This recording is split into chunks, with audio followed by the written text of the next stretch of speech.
যে শীতকালে যে এই যে কথায় কথায় যে একটুখানি ঠান্ডা লেগে যায়, সবার দেখবে সর্দি জ্বর কাশি হয়, একটুখানি দেখবে গ্যাস অম্বলের প্রবলেম হয় শীতকালে।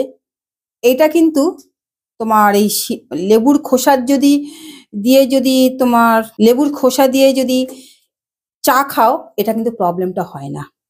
এইভাবে তোমরাও মাঝে মাঝে খেও, তাহলে শরীর ভালো থাকবে। আর সব থেকে বড় কথা কি বলতো, স্কিন ভালো থাকবে। দেখো আমি চলে এলাম রান্নাঘরে চা বানাতে, আর লেবুর খোসাগুলো তো আগেই রেখে দিয়েছি। এবার দেখো, এবার চাটা যে বানাবো, কিভাবে চাটা বানাবো সেটা তোমরা দেখতে পাবে।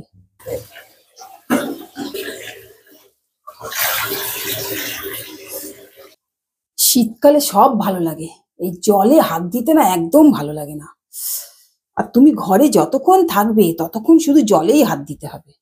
আগে গ্যাসটা ধরিয়ে দিই, কথা বলতে বলতে না গ্যাসই ধরানো যাবে না, ভুলেই যাব। এবার এই লেবুর খোসাগুলোকে না কুচি কুচি করে কেটে নেবে, তুমি যতটুকু চা বানাবে। এই লেবুর খোসার যে কি গুণ আছে না, মানে বলে বোঝাতে পারবো না। এক নম্বর হচ্ছে যে শীতকালে যে এই যে কথায় কথায় যে একটুখানি ঠান্ডা লেগে যায়, সবার দেখবে সর্দি জ্বর কাশি হয়, একটুখানি দেখবে গ্যাস অম্বলের প্রবলেম হয় শীতকালে, লেবুর খোসা দিয়ে যদি চা খাও, এটা কিন্তু প্রবলেমটা হয় না। হ্যাঁ, কুচি কুচি করে কেটে নেবে।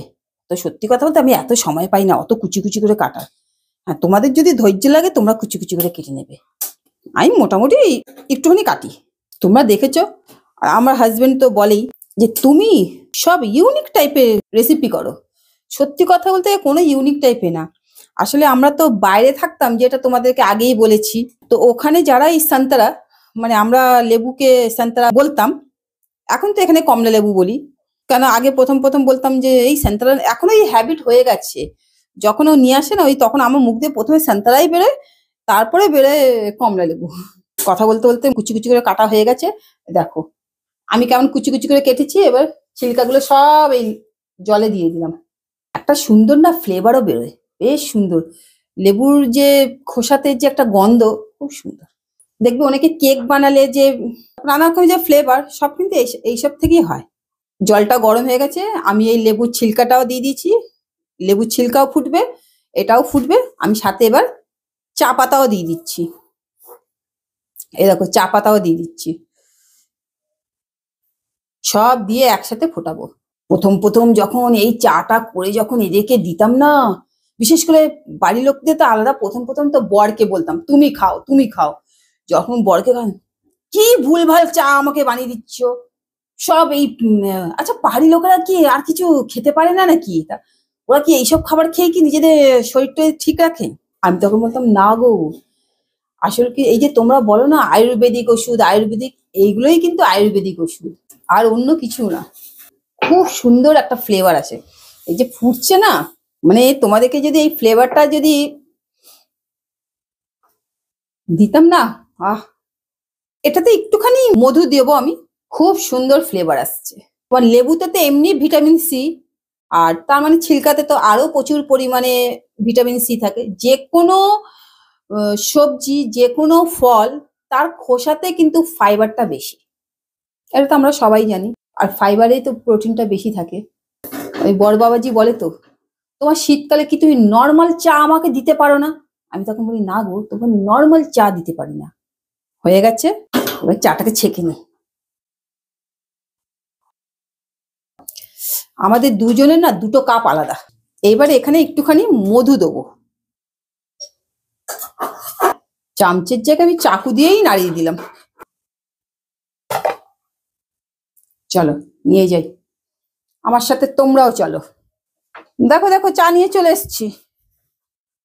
ও ওঠো বাবা, একটু ওঠো, কোমরটা নিয়ে ওঠো।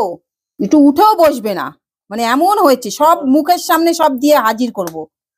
ঢপের চা হয়েছে? কি ঢপের চা? ওই তো ঢপের চা করে এনেছো। নাও নাও খাও, দেখো কেমন হয়েছে। এত কষ্ট করে চা বানিয়ে এইভাবে না কেউ দেবে না। সারা শীতে লোকের ঠান্ডা লাগে, পেট গরম হয়, এই হয় সেই হয়, তোমাদের কিছু হয় বাড়িতে? বেশ ভালো হয়েছে। তো প্রতি বছরই তো এরকমই চা করি, আবার বেশ ভালো লাগছে, কি বলার আছে। সান্তারা আসলেই তো, মানে কমলা লেবু আসলেই তো আমি এইভাবেই চা করি।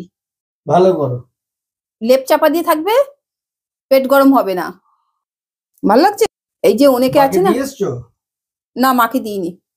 মা মাকে চা দাওনি? না, এক্ষুনি চিল্লাবে। মা এখন ঠাকুর পুজো করতে বসছে, মাকে পরে দেবো। এই যে শীতকাল পড়লেই লোকে বলে পেট গরম হয়ে যাচ্ছে, এই লেপ কাঁথা কম্বল এগুলো চাপা দিলে পেট গরম হয়। শীতকালে কি করতে হয় জানো, একটু বেশি করে মৌরি মিষ্টি জল খেতে হয়, মুড়ি ভেজানো জল খেতে হয়। আজকালকার ছেলেমেয়েরা তো এগুলো সব ভুলেই গেছে। আমারও এত থান দিদির মতো বয়স হয়নি। আজকালকার ছেলেমেয়েরা ভুলবে না কেন? আজকালকার ছেলেমেয়েদেরকে মাই করে দেয়। মা করে দিয়েছে, মা দিলে তো ছেলেমেয়েরা খাবে। কারণ কেউ তো এখন দাদু দিদা ঠাকুমার সাথে তো কেউ এখন থাকে না, সব তো আলাদা আলাদা থাকে, সবার তো নিউক্লিয়ার ফ্যামিলি, ওই জন্য কেউ এগুলো জানে না। এটাই। ওই জন্য কাউকে বললেও এখন তারা ভাবে কি বলতো, আমরা জ্ঞান দিচ্ছি, যে খুব পেট গরম হয়েছে ডাক্তারের কাছে যাচ্ছি, যা ডাক্তারের কাছে যা, মুড়ি মুড়কি মতো ওষুধ খা, বুড়ি বুড়ি চুপ করে শুনি। কি বন্ধুরা, এই যে আমাদের বাড়ি সবাই এইভাবে চাটা খায়। আর এই যে শীতকালে পেট গরম হলে যেটা আমি বললাম, মুড়ি ভেজানো জল, মৌরি মিশ্রির জল, এই যে বলে মৌরি মিশ্রির জল খেলে ঠান্ডা লাগে, শীতকালে কিন্তু এইগুলো খেলে মোটেও ঠান্ডা লাগে না। কেন বলতো, তখন তো শরীর এমনি গরম হয়ে যায় ভেতর থেকে, এত আমরা গরম জামা কাপড় চাপা দিই যে শরীর ভেতর থেকে না হিট হয়ে যায়। সেই জন্য ভেতর থেকে আমাদেরকে শরীর ঠান্ডা রাখতে হয়, কারণ জল এমনি কম খাই আমরা শীতকালে। আমি কি বলবো, আমাদের বাড়ি এই নিয়ে এই কাণ্ডগুলো করে, এনাকে সকালবেলা মৌরি মিশিয়ে জল দিতে হয়। এইভাবে তোমরাও মাঝে মাঝে খেও, তাহলে শরীর ভালো থাকবে। আর সব থেকে বড় কথা কি বলতো, স্কিন ভালো থাকবে। হ্যাঁ, এই স্কিনের কথা শুনলে না অনেকে কিন্তু, অনেক ছেলেমেয়েরা তখন নিজেকে অটোমেটিক টেক কেয়ার করতে শুরু করে দেবে। চুল ভালো থাকবে, স্কিন ভালো থাকবে। এই আমাকে কমেন্ট করে জানাবে তো, কে কে তোমরা এইভাবে চা খাও। আচ্ছা তোমরা কে কে মানে এই শীতকালে মানে এইরকম টিপস ইউজ করো? অনেকে তো এরকম টিপস ইউজ করো আমার মতো, কারা কারা করো আমাকে প্লিজ কমেন্ট করে জানাও তো। হ্যাঁ, আমার কিন্তু একটা ফেসবুকে পেজ আছে, 1234.somi, সেটাকে লাইক করো আর ফলো করো। আরেকটা কথা, হ্যাঁ তোমরা কিন্তু আমার যে ভিডিওগুলো সবাই কিন্তু দেখছো, সেটা আমার কিন্তু বেশ ভালো লাগছে। আর যারা তোমরা নতুন নতুন যারা আমার ভিউয়ার্সরা আসছো, তারা কিন্তু যদি আমার ভিডিওগুলো তাদের আরো বেশি দেখতে ভালো লাগে, তাহলে তোমরা সাবস্ক্রাইব তো করছো, তাহলে বেল আইটেমটাকে অন করে রেখো, তাহলে আমি যখনই ভিডিও পোস্ট করব তোমাদের কাছে নোটিফিকেশনে চলে যাবে। লাইক শেয়ার সাবস্ক্রাইব করতে ভুলো না। তাহলে দেখা হচ্ছে ঠিক আগামীকাল দুপুর 12টার সময়। নমস্কার।